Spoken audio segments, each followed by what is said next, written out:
সৰ্থেবাৰীৰ কামাৰপাৰাত ভয়ংকৰ পথ দুৰ্ঘটনা কয়লা ভৰ্তি ট্ৰাক আৰু মটৰচাইকেলৰ মাজত সংঘটিত হৈছে সংঘৰ্ষ থিতাতে নিহত 2 আৰু আহত 2জন বৰপেটা জিলাৰ সৰ্থেবাৰী থানাৰ অন্তৰ্গত কামাৰপাৰাৰ 17 নং মধ্য সৰুক্ষেত্ৰী গাঁও পঞ্চায়তৰ কাৰ্যালয়ৰ ওচৰত দিনৰ প্ৰায় 4:12 মান বজাত ভয়ংকৰ পথ দুৰ্ঘটনা সংঘটিত হয় AS 17B 6496 নম্বৰৰ 12 চকীয়া কয়লা ভৰ্তি ট্ৰাক আৰু AS 14H4621 নম্বৰৰ হোণ্ডা CB 160 আৰু মটৰচাইকেলখনৰ মাজত সংঘটিত হয় উক্ত সংঘৰ্ষ এই সংঘৰ্ষত সৰ্থেবাৰীৰ তামুলী সুপাৰ দুলাল ডেকা আৰু তেওঁৰ পুত্ৰ মৌচুম ডেকা থিতাতে নিহত হৈছে আৰু ৰিয়া ডেকা মৃত দুলাল ডেকা জীয়ৰী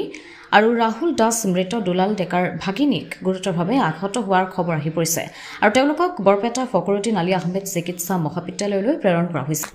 দুৰ্ঘটনাটো ইমানে ভয়ংকৰ আছিল যে মৃতদেহৰ শৰীৰৰ ভিতৰত থকা বিভিন্ন অংগ ৰাস্তাৰ পৰা বহু দূৰত ছিটিকি পৰা দেখিবলৈ পোৱা যায় ঘটনাস্থলীত সৰ্থেবাৰী আৰক্ষী আহি উপস্থিত হয় আৰু পৰিস্থিতি নিয়ন্ত্ৰণ কৰিবলৈ চেষ্টা কৰে যদিও পৰিস্থিতি অতি ভয়ানক হৈ পৰে পৰিস্থিতি ভয়াবহ দেখি ঘটনাস্থলীতে বৰপেটাৰ পৰা উপ আৰক্ষী অধীক্ষক আহি পৰিস্থিতি নিয়ন্ত্ৰণ কৰিবলৈ যত্ন কৰে আৰু দুৰ্ঘটনাত পতিত কয়লা ভৰ্তি ট্ৰাকখন সৰ্থেবাৰী আৰক্ষী থানালৈ লৈ যায় দুৰ্ঘটনাত থিতাতে নিহত হোৱা মৃতদেহ দুটা মৰণোত্তৰ পৰীক্ষাৰ বাবে বৰপেটা ফকৰুদ্দিন আলী আহমেদ চিকিৎসা মহাবিদ্যালয়লৈ প্ৰেৰণ কৰা হৈছে আপোনাৰ দোকানৰ সন্মুখতে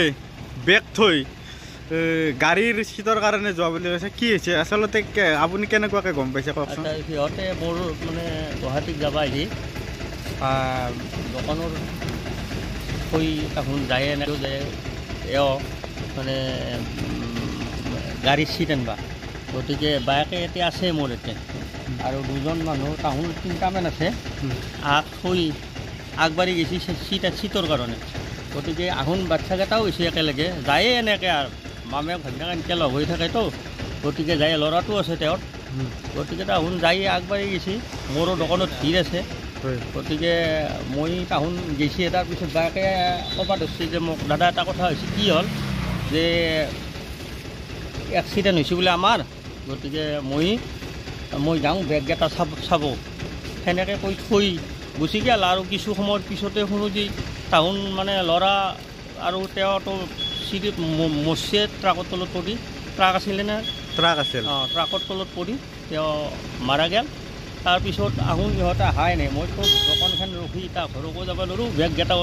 এৰবা নোৱাৰোঁ সেনেকুৱা মোৰ পৰিস্থিতি হৈছে এতিয়া মই আছোঁৱে দোকানত ভাত চাত খোৱা নাই আৰু সেনেহেন বাঘটো তাৰমানে আছিলে আপোনালোকৰ মোৰ লগত বাঘটো আছিলে ক'লৈ যাবলৈ আহিছিলে গম পাইছিলে গুৱাহাটীত যাব তাৰমানে সভা আহিছিল সদয় সভা চাবা আহিছিল ধুনীয়াক যোৱাকালিৰ আগা দিনাই মূৰতে বহি অলপ চাহ পানী খাই গৈছে গতিকে আহোন আজি গেলা হৈ এতিয়া এনেকুৱা মানে ঘটনা হৈ গ'ল এতিয়াতো উপায় নাই নহকে হৈ গ'ল গতিকে বেয়া লাগছে প্ৰত্যেক মানুহৰে আমাৰো বেয়া লাগছে গতিকে কি কৰিম আৰু উপায়তো নাই বেগ গাড়ী ৰখি আছোঁ এতিয়া হয় বায়েকৰ লগতে যিজন বায়েকৰ ল'ৰাটো আহিছিলে ভতিজা মানে ভাগিন আৰু দুলালৰ যিটো ল'ৰা ছোৱালী আৰু দুলাল যে বাইকখনত মানে গুচি গৈছিলে তাহোন চিটৰ কাৰণে তাহাক সদায় চিটত বহে থৈ গোটেই চিটত বহে থৈ এওঁ গাড়ীখন লৈ গুচি আহিলা হৈ চিটত ক'ত বহাব এইভাগেতো সেয়ে হৈ গ'ল এক্সিডেণ্টে হৈ গ'ল এতিয়া আপোনাৰ তাত ইয়াত বেগকেইটা এৰি থৈ গৈছে বেগকেইটা এৰি থৈ গৈছে বেগটো মানে ৰাখিব লগা হৈছে মই আছোঁৱে এতিয়াও দোকানত ঘৰত যাবাই পৰা নাই ভাত খাবাও আৰু এই পৰিস্থিতিত যাবাও নোৱাৰোঁ দিবাও যাবাও নোৱাৰোঁ বেগ গতিকে উপায় নাই আৰু কি কৰিম বেগকেইটা থৈ দিব লাগিব মই কি নাম আপোনাৰ অনিৰুদ্ধ পাটোৱাৰী আপুনি আপোনাৰ দোকানখনে লক্ষী মন্দিৰতে লক্ষী মন্দিৰৰ এই সেই সৰু দোকান চাহ দোকান হ'ব আপুনি এটা দেখিছিল নেকি এক্সিডেণ্টটো এক্সিডেণ্টটো তেনেকৈ দেখা নাই শব্দ শুনি মই ভাবছোঁ কিবা এটা এক্সিডেণ্ট হৈছে নিশ্চয় সেইকাৰণে মই ওলাই কৰি ডেড বডি পৰি আছোঁ দুটা একেলগে আৰু দুটা ছাইডত গৈছে তাৰমানে কিমানটা আছিল 4টা আছিল সৰু ল'ৰা আছিল সৰু ল'ৰা এটা আছিল ল'ৰাটো মাৰ্ডাৰ হৈছে এই ড্ৰগেলৰ স্পট কি বুলি কয় এইখিনি জেগা এই কামাৰ জেগা বুলি কয় খবৰ পায় কিহৰ কাৰণে হৈছে এক্সিডেণ্টটো বুলি ভাবে এই ৰাস্তাটো দুটো এই মানে ৰাস্তাটো ভাঙা আছিল সৰ্থেবাৰীৰ পৰা নৱজিৎ নাথৰ ৰিপৰ্ট অমৃত নিউজ 24/7 অমৃত প্ৰবাহ অসমীয়া সাপ্তাহিক কাকতৰ ডিজিটেল সংস্কৰণ অমৃত নিউজ সত্যৰ সন্ধানত অমৃত নিউজ